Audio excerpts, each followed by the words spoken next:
본격적인 여름 휴가철에 접어들면서 바닷가나 계곡으로 물놀이 계획 세우시는 분들 많이 계실 텐데요. 하지만 강렬한 햇빛으로 인해 가벼운 화상을 입거나 귓병으로 후유증을 겪을 수 있어서 각별한 주의가 필요합니다. 네, 그래서 이 시간에는 전문가와 함께 여름 휴가철 야외 활동 시 주의해야 할 사항에 대해 알아보겠습니다. H+ 양지병원 가정의학과 유태호 과장 전화로 연결됐습니다. 과장님 안녕하세요. 네, 안녕하세요. 네, 뜨거운 햇볕 아래서 오랜 시간 있으면 피부가 빨갛게 변하는 걸 볼 수 있는데요. 단순히 탄다고 하기에는 또 피부에 손상이 가는 것 같습니다.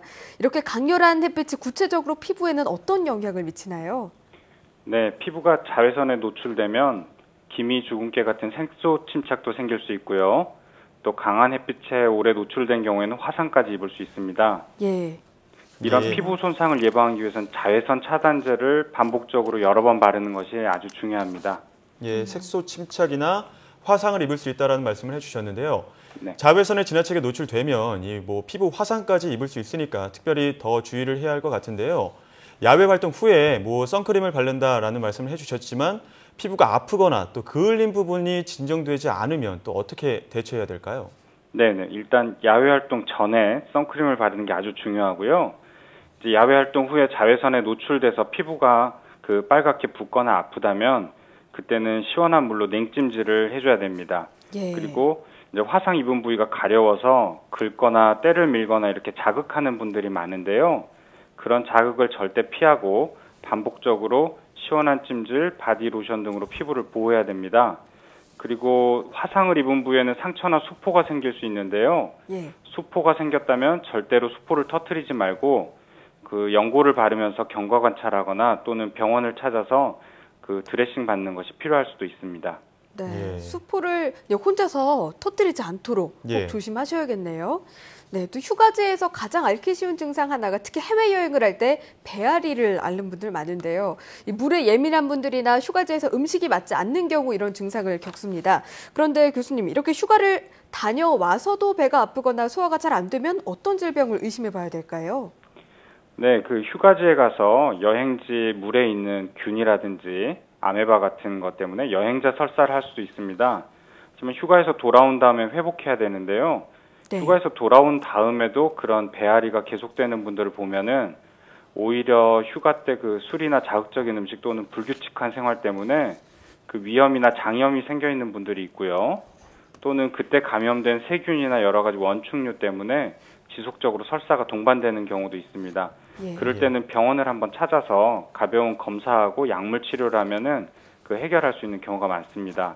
네, 아무래도 휴가지에서는 음식 드시는 걸 조금 더 조심해야 할 것 같습니다. 네. 근데 특히 여성분의 경우에는 혹시 아랫배가 아프거나 냉이 늘어나거나 가려움 등의 증상이 있으면은 배가 아프다고만 생각하지 마시고 혹시 산부인과적 질환이 아닌지 꼭 산부인과 진료도 한번 받으셔야 합니다.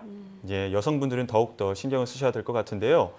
또 이 휴가지에서 시원하게 물놀이를 하다가 이 귀에 물이 들어가서 고생하시는 분들도 많이 계시는데 간지럽거나 답답하다고 이 면봉으로 잘못 건드리면 만성 염증이 생길 수도 있다고 하는데 사실인가요? 네.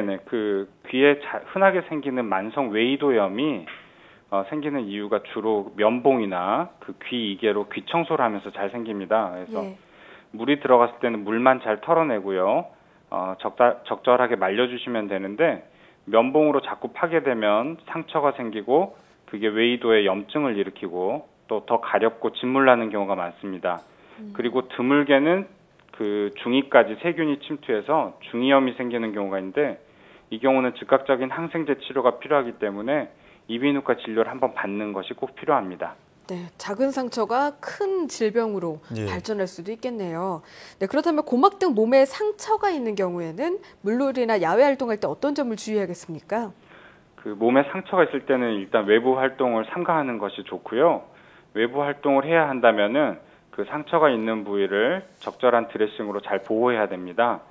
상처를 통해서 만약 피부 연조직에 세균이 감염되면 봉화지경 같은 질병으로 발전해서 크게 고생할 수 있고 또 수술이라든지 장기간의 항생제 치료가 필요할 수 있습니다. 그래서 상처가 좀 빨갛게 변하거나 붓고 열나는 증상이 있으면 즉시 가까운 병원을 방문하고 소독하는 것이 필요합니다. 예. 또 이 산이나 계곡, 또 바다에서 야외 활동을 특히 조심해야 할 것 중에 하나가 각종 벌레인데요.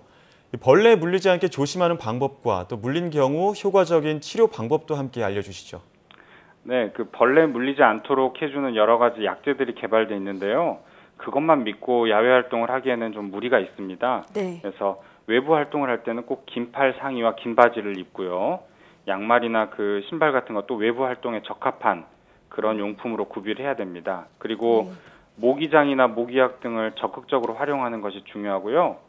만약 벌레에 물렸을 때는 물린 부위를 긁게 되면 몸이 더 가려워지고 또 세균에 감염될 수 있기 때문에 물린 부위를 절대 긁지 말고 벌레 물린 데 바르는 약이나 연고를 바르고 차갑게 냉찜질을 해주면 가려움도 덜하고 그 벌레 물린 흉터도 줄일 수 있습니다.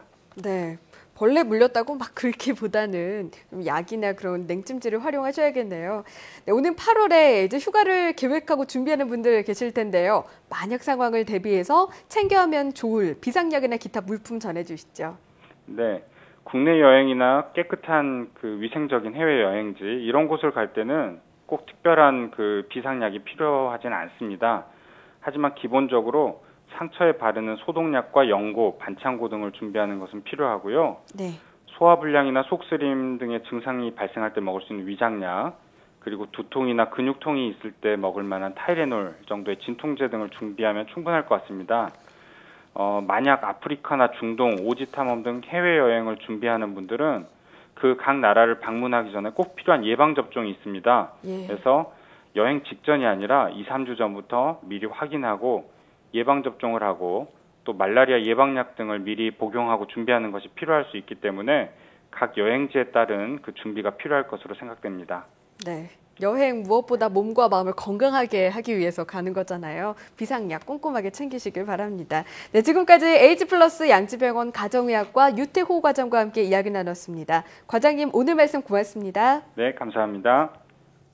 네, 특히나 여름철 휴가는 쉬러 가셨다가 오히려 병을 얻어오시는 분들이 많이 계실 텐데요. 오늘 말씀드린 예방책 잘 챙기셔서 휴가 전에 활용하시면 좋을 것 같습니다. 네, 그리고 무엇보다 조금 증상이 심각하다 싶으면 가까운 전문 의원을 찾아가는 것도 좋을 것 같네요.